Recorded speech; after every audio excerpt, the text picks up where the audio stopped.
Akhirnya tiba di hutan pinus Malino.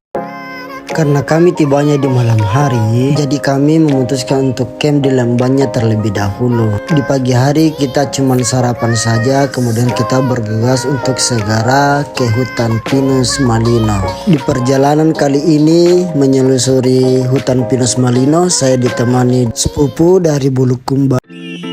Oh ya teman-teman, untuk masuk di hutan pinus Malino kita hanya perlu membayar Rp3.000 per kendaraan dan Rp5.000 untuk uang parkir.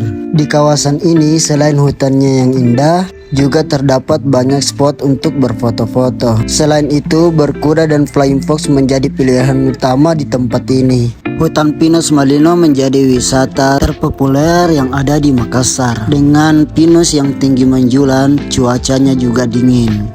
Kawasan hutan pinus Malino ini berletak di Kabupaten Goa dengan jarak tempuh 61,1 km atau 1 jam 55 menit paling cepat. Dan buat teman-teman yang ingin nginap di daerah sini, jangan takut, di sekitaran kawasan ini banyak penginapan tersedia, baik kontrakan, wisma ataupun hotel. Jadi teman-teman, tempat ini sangat bagus untuk waktu liburan Anda. Segera datang ke sini ya.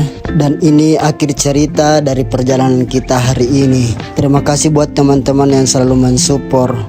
Bye bye.